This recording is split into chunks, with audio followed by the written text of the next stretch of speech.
আমি আপনাদেরকে স্পষ্ট একটা কথা বলি, ফেব্রুয়ারির ফার্স্ট উইকে গেজেট প্রকাশ হবে, এটা মনে রাখবেন। ফেব্রুয়ারির ফার্স্ট উইকেই পে স্কেলের গেজেট প্রকাশ হবে। আমি হয়তো আগামীকালকে পে কমিশনের চেয়ারম্যান মহোদয়ের সাথে দেখা করতে যাব। আপনারা দোয়া করেন যেন ভালো কোনো সংবাদ নিয়ে আসতে পারি। কোনো ভোকাবাজি, কোনো ভাওতাবাজি কথা আমরা বলি না, কারণ আমাদের উপরে অনেক মানুষ বিশ্বাস করে, ট্রাস্ট করে। হ্যাঁ, এটা ঠিক যে সবসময় যে আমাদের কথা সত্য হবে এমন নয়, কারণ অনেক সময় অনেক কথা আমরা শুনে বলি, সেটা ভুল হইতে পারে, সেটা নাও হইতে পারে। যেমন আমরা বলি যে এ সপ্তাহে রিপোর্ট জমা হতে পারে, সবসময় আমরা সম্ভাবনা বলি, সম্ভাবনা থাকতে পারে, হতে পারে, কিন্তু কোনো ক্রমে যদি তারা জমা না দেয় তাহলে আমাদের কি করার আছে? কিন্তু সেজন্য আপনারা আমাদেরকে অনেকেই আছেন গালিগালাজ কম করেন না, আমরা তো দেখি, উত্তর দিই না সবাইরে। আলো একদিন আসবে, সেদিনের অপেক্ষায় আমরা। 12 তারিখ হলো নির্বাচন। আমি আপনাদেরকে স্পষ্ট একটা কথা বলি, ফেব্রুয়ারির ফার্স্ট উইকে গেজেট প্রকাশ হবে, এটা মনে রাখবেন।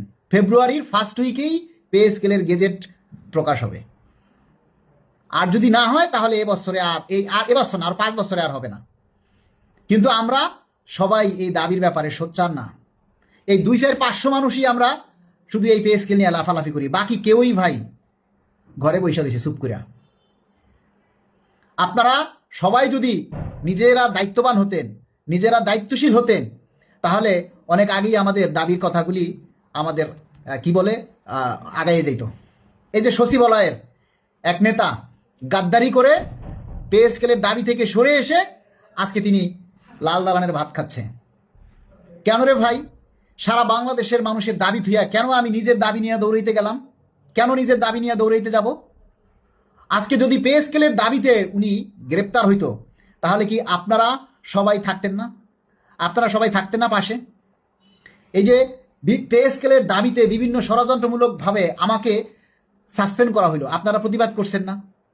আর আমি যদি কোনো আকাম কইরা বা নিজের কোনো কিছুর কারণে যদি আমি সাসপেন্ড হইতাম, আপনারা সবাই বলতেন ভালো হইছে। তো ভাই, আমরা আপনাদের জন্য কাজ করি, আপনাদের জন্য কথা বলতে গিয়ে আমরা কতটা রিস্কে থাকি এগুলি কখনো আপনারা চিন্তা করে দেখছেন? যে এই যে মালেক ভাই এত রিস্ক নিয়ে এত কথা বলে, আর কে এত কথা বলে আমাকে একটু বলেন তো ভাই? আর কোন মানুষটা আছে? আপনারাও তো বলেন না। আর কোন নেতাকে দেখছেন এভাবে আমাকে প্রচার করতে, এভাবে মানুষের কথাগুলি তুলে ধরতে?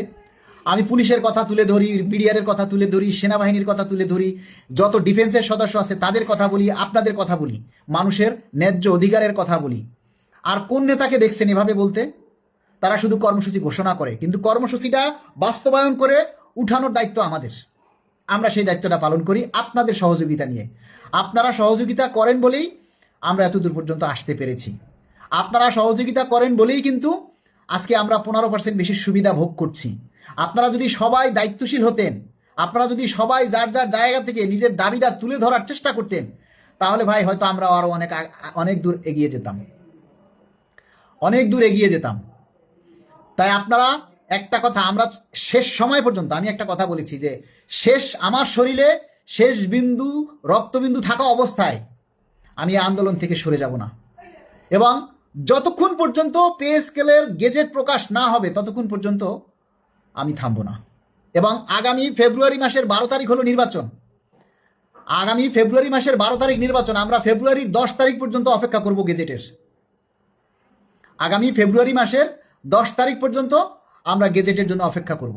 এর মধ্যে যদি না হয় তাহলে ভেবে নেব আমাদের কপাল খারাপ, আমাদের দুর্ভাগ্য। হয়তো আল্লাহ আমাদের কথা শুনেনি, আল্লাহ আমাদের ডাক শুনিনি, তখন বুঝবো। শেষ ভালো যার সব ভালো তার, একটা কথা আছে, এটা আপনারা সবসময় মানবেন। আল্লাহর উপরে ভরসা করবেন, আল্লাহর উপরে ভরসা করবেন যে শেষের দিকে না একটা নাটকীয় অবস্থা ঘটে যায়। আজ পর্যন্ত কিন্তু প্রধান উপদেষ্টা মহোদয় পে স্কেল দিবে না এই কথা বলেন নাই। তো যতক্ষণ পর্যন্ত প্রধান উপদেষ্টা মহোদয় না বলবে ততক্ষণ পর্যন্ত আমরা আশাহত হব না, ততক্ষণ পর্যন্ত আমরা আশাহত হব না। সবাই যার যার জায়গা থেকে দাবি করেন। আশা করি আগামী শুক্রবার সকাল 9 ঘটিকায় ঢাকা প্রেস ক্লাবের সামনে প্রকৃতি অনশন কর্মসূচি পালন হবে।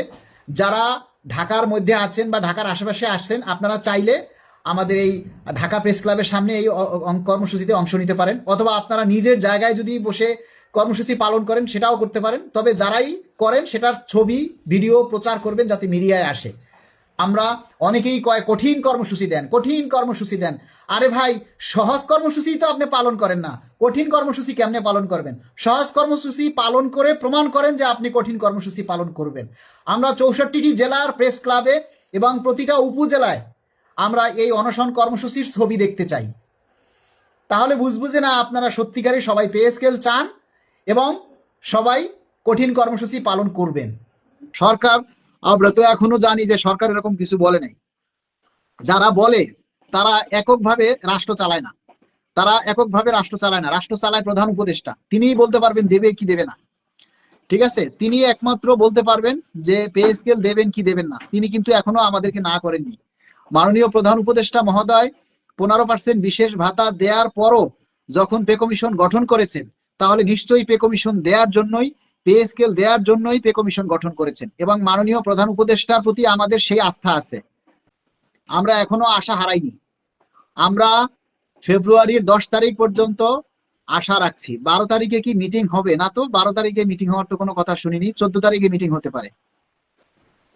আমরা চাই আগামী 16 তারিখ দাবি আদায় ঐক্য পরিষদের মুখ্য সমন্বয়ক মোহাম্মদ ওয়ারেস আলী ভাই যে কর্মসূচি ঘোষণা করেছেন, সারা বাংলাদেশের প্রতিটি জেলা, উপজেলা, থানা, বিভাগ, সমস্ত জায়গায় আপনারা আগামী 16 তারিখ রোজ শুক্রবার সকাল 9টা থেকে 12:30 পর্যন্ত আপনারা প্রতীকী অনশন কর্মসূচি পালন করবেন। নবম পে স্কেল বাস্তবায়নের দাবিতে আপনারা সবাই যার যার জায়গা থেকে সোচ্চার হবেন। আপনারা নিজেরা সোচ্চার হবেন এবং অন্যদেরকে উৎসাহ দিবেন, অন্যদেরকে এই কর্মসূচি পালন করার জন্য আগ্রহ জাগাবেন। এটাই হচ্ছে, দেখুন একটা কথা আছে যে শেষ ভালো যার সব ভালো তার। আমরা শেষ সময় এসে যদি সবাই হাল ছেড়ে দেই, শেষ সময় এসে যদি আমাদের এই দাবি বাস্তবায়নের জন্য ঐক্যবদ্ধ হতে না পারি, তাহলে সেটা সরকারের নয়, আমাদের ব্যর্থতা, আপনাদের ব্যর্থতা। পে কমিশন রিপোর্ট জমা দিতে দেরি করাটাই সমস্যা। পে কমিশন তাদের সময় মতো রিপোর্ট জমা দিয়ে দিবে, তাতে কোনো সমস্যা নাই। পে কমিশন রিপোর্ট 20 তারিখের মধ্যে জমা দিয়ে দেবে, এটা আমরা আশা করি। বলছেন রফিকুল ইসলাম সবুজ, রাকিবুল ইসলাম শুভ, একই কমেন্ট বারবার না করে একটু ঘুরাই ফিরাইয়ে দাবি করেন।